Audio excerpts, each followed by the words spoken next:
بخاری اور مسلم شریف کی حدیث پاک ہے، حضرت انس بن مالک رضی اللہ تعالی عنہ آپ روایت کرتے ہیں نبی مکرم تاجدار مدینہ صلی اللہ تعالی علیہ وسلم نے ارشاد فرمایا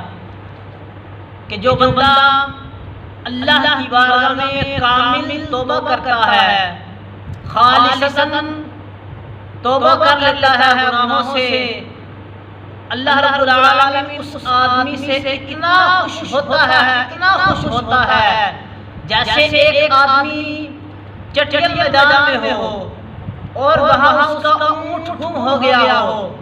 اور وہ اونٹ سے مل نہ رہا ہو، ڈھونڈ کر